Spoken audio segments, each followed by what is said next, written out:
वक्रतुंड महाकाय सूर्यकोटि समप्रभ निर्विघ्नं कुरु मे देव सर्वकार्येषु सर्वदा।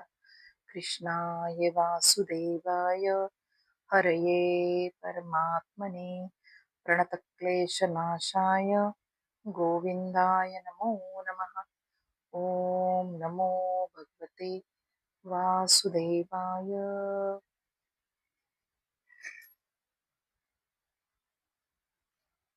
सगळ्यांना माझा प्रेमपूर्वक नमस्कार।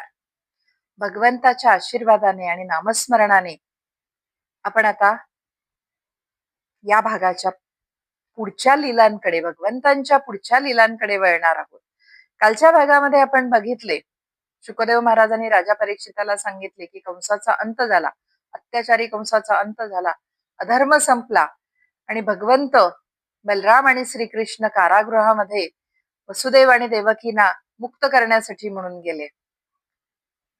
गंगेच्या पवित्र तीरावर सूर्योदयाची पहिली किरण आता गंगेच्या पाण्यावर चमकायला लागलेली होती। मी तुम्हाला मागेच सांगितले की दिवस रात्र अखंड श्रीमद भागवत यज्ञ सुरू होता।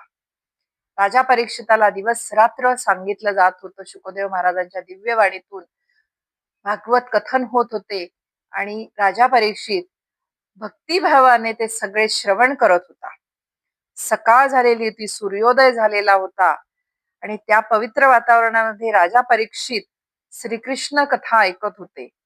कंसाचा अंत, वसुदेव देवकींची मुक्तता होणार होती हे ऐकून राजा परीक्षिताच्या डोळ्यामध्ये भक्तीचे अश्रू आलेले होते। त्याने हात जोडून विचारले, हे ब्रह्मर्षी, अत्याचारी कंसाचा अंत झाल्यानंतर पुढे काय घडले? मथुरेमध्ये भगवंतांनी अजून काय लीला केल्या?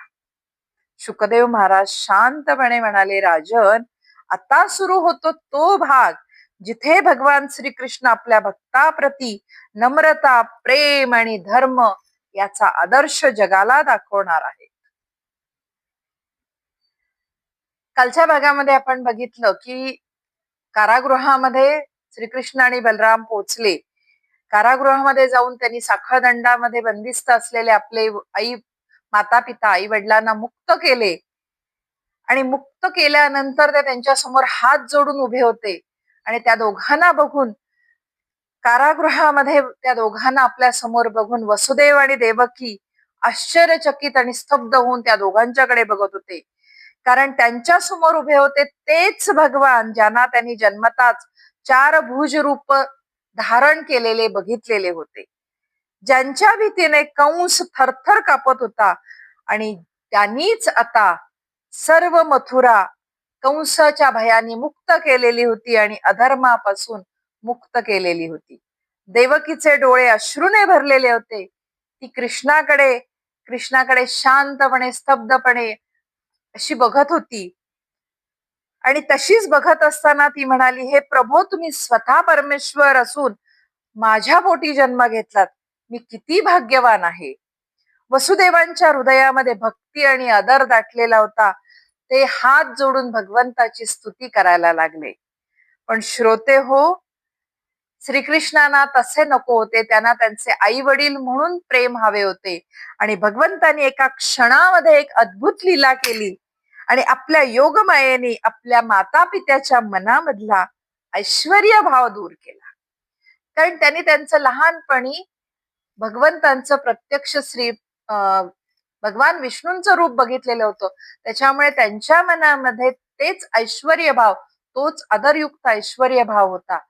लहान आपल्या मुलाप्रती जो ममत्व भाव असतो तो ममत्व भाव नव्हता, तो ऐश्वर्य भाव होता आणि भगवंतांना ते नको होते। भगवंतांना त्यांना आपल्या प्रती वात्सल्य भाव निर्माण करायचा होता, म्हणून त्यांनी लीला केली आणि आपल्या योगमायेने माता पित्यांच्या मनामधला ऐश्वर्य भाव दूर केला। कारण भगवंतांना त्यांचं प्रेम हवं होतं, त्यांची भक्ती आणि भक्तियुक्त भीती नको होती। क्षणात त्यांच्या योगमायेने वसुदेव आणि देवकींना वाटायला लागलं, अरे हा तर आमचा लहान कृष्ण आहे, ज्याला मी जन्म दिलेला आहे। देवकीला वाटायला लागतं की आत्ता माझ्या गर्भातून जन्म घेतलेला हा श्रीकृष्ण आहे आणि मग वर्षानुवर्ष दडपून ठेवलेलं मातृत्व आणि पितृत्व अश्रून वाटे व्हायला सुरुवात झाली. देवकीने कृष्णाला कडकडून मिठी मारली. तिच्या डोळ्यातून अखंड आनंद अश्रू वाहत होते. बाळा, इतकी वर्ष झाले आम्ही तुझ्यापासून दूर होतो. जन्मानंतर आज कुमारवयीन आपली मुलं देवकी आणि वसुदेव बघत होते. बाळा, इतकी वर्ष आम्ही तुमच्यापासून दूर राहिलो. कृष्ण आणि बलरामाने दोघांनी नम्रतेने आपल्या माता पित्याच्या चरणाला स्पर्श केला. श्रोते हो, विचार करा, ज्याच्या चरणावर सगळे ब्रह्मांड डोके ठेवते, सगळे देवदेवता त्यांच्या चरणावर डोके ठेवतात, तेच भगवंत आपल्या माता पित्याच्या चरणावर नतमस्तक झालेले होते. राजन, भगवंत अत्यंत नम्रपणे म्हणाले, आई बाबा, कंसाच्या भीतीमुळे आम्हाला तुमची सेवा करता आली नाही. पुत्राने आपल्या माता पित्याची सेवा केली नाही तर त्याचे जीवन व्यर्थ असते. हे ऐकून परत देवकी आणि वसुदेव रडायला लागले. श्रोते हो, हीच भगवंतांची लीला आहे. स्वतः सृष्टीचे पालन करता आहेत, स्वतः सगळ्या सृष्टीचे पिता आहेत, पण ते स्वतःच्या भक्तांचा पुत्र म्हणवून घेत होते. त्यानंतर श्रीकृष्ण आणि बलराम उग्रसेन त्यांचे आजोबा त्यांच्या कारागृहामध्ये गेले आणि त्यांनी आपल्या आजोबांना, महाराज उग्रसेनांना कारागृहातून बाहेर काढले. वर्षानुवर्ष अपमान सहन केलेले उग्रसेन प्रत्यक्ष मुलांनी, कंसानी त्यांना कारागृहामध्ये टाकलेले होते. ते उग्रसेन अश्रूंनी भरलेल्या डोळ्यांनी आपल्या नातवाकडे, कृष्णाकडे बघत होते. कृष्ण नम्रतेने म्हणाले, महाराज, हे राज्य आपण पुन्हा धर्माने चालवा. श्रोते हो, स्वतः परमेश्वर असूनही भगवंतानी सिंहासन घेतले नाही, कारण ते सत्ता मिळवण्यासाठी आलेलेच नव्हते. ते धर्माची स्थापना करण्यासाठी आले होते, अधर्माचा नाश करण्यासाठी आलेले होते. संपूर्ण मथुरेमध्ये आनंदाची लाट पसरली. लोक म्हणायला लागले, आता धर्माचे राज्य परत आलेले आहे, अत्याचारी कंसाचा वध झालेला आहे. सगळीकडे आनंदमयी वातावरण होते. मात्र परत कोणाला तरी दुःख होणार होते. राजन, या दरम्यान नंदबाबा मथुरेमध्येच होते. त्यांच्या मनामध्ये आता एक इच्छा होती की अत्याचारी कंसाचा वध झालेला आहे, देवकी वसुदेवांची सुटका झालेली आहे. आता कृष्ण आणि बलराम परत आपल्या बरोबर वृंदावनामध्ये येणार. पण श्रोते हो, भगवानांची लीला आता वेगळ्या दिशेने जात होती. कृष्ण नंदबाबाकडे गेले. कृष्णाच्या डोळ्यामध्ये अपार प्रेम होते. ते म्हणाले, बाबा, आता काही दिवस आम्ही मथुरेमध्ये राहणार आहोत, तुम्ही आता वृंदावनाकडे जा.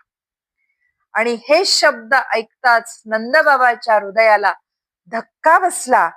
त्यांच्या डोळ्यातून अश्रू व्हायला लागले, दुःखाश्रू व्हायला लागले.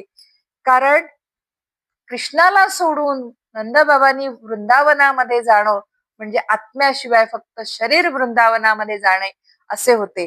ते म्हणाले, कान्हा, तुझ्याशिवाय वृंदावनामध्ये मी कसा जाऊ आणि वृंदावन तुझ्याशिवाय कसे असेल. तो श्रोते हो, तो क्षण अत्यंत वेदनादायी होता. कारण ज्याला लहानपणापासून मांडीवर खेळवले, आज त्याच्यापासून दूर जाण्याची वेळ आलेली होती. कृष्णाने प्रेमाने नंदबाबांचा हातात धरला आणि कृष्ण म्हणाले, बाबा, मी सदैव तुमच्या सोबत आहे. काही महत्वाच्या अजून गोष्टी मला इथे करायच्या आहेत, त्यासाठी मला काही काळ मथुरेमध्ये राहावे लागेल आणि त्यानंतर मी परत आपल्याकडे वृंदावनामध्ये येईल. दुःखी मनाने नंदबाबा गोपांसहित वृंदावनाकडे निघाले. ते वृंदावनामध्ये आले. त्यांच्या येण्याची सगळे वृंदावन आतुरतेने वाट बघत होते, कारण बरेच दिवस झालेले होते, बराच काळ लोटलेला होता. श्रीकृष्णाचे दर्शन कोणाला झालेले नव्हते. जसेही नंदबाबा गोकुळामध्ये आले, संपूर्ण गाव त्यांच्या भोवती जमले. सगळेजण हुडकायला लागले. कृष्ण बलराम दिसले नाहीत. सगळेजण हुडकायला लागले. सगळ्यांचा एकच प्रश्न होता, कृष्ण कुठे आहे, कृष्ण कुठे आहे, आमचा कान्हा कुठे आहे. नंदबाबांच्या डोळ्यात परत अश्रू आले. नंदबाबा म्हणाले, दुःखी मनाने नंदबाबांनी सगळ्यांना सांगितले की कृष्ण आता काही दिवस मथुरेमध्ये राहणार आहे. हे ऐकताच सगळे वृंदावन निशब्द झाले. यशोदा मातेच्या हातातून भांडे, कारण ती पण आतुरतेने दारापर्यंत आलेली होती की आता माझा कृष्ण मला भेटेल. खूप दिवस झाले माझ्या कृष्णाला मी भेटलेले नाही. आणि तिच्या हातामध्ये जे भांडे होते ते दुःखाने तिच्या हातातले भांडे खाली पडले. गोपिका रडायला लागल्या, गायी देखील व्याकुळ झाल्या, वासरे हमरायला लागली, कारण त्यांचा कृष्ण त्यांना दिसत नव्हता. कृष्णाशिवाय वृंदावन म्हणजे जणू प्राणाशिवाय शरीर झालेले होते.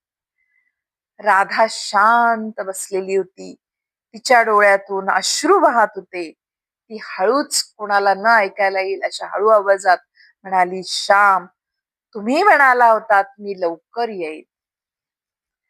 खूप वेदनादायी प्रसंग होता तो. प्रत्येकाला ती वेदना जाणवत होती, कारण कृष्णाशिवाय वृंदावन हे वृंदावन नव्हतेच. आणि कृष्णाशिवाय वृंदावन किंवा कृष्ण वृंदावनामध्ये परत येणार नाहीत ही कल्पना देखील कोणी केलेली नव्हती.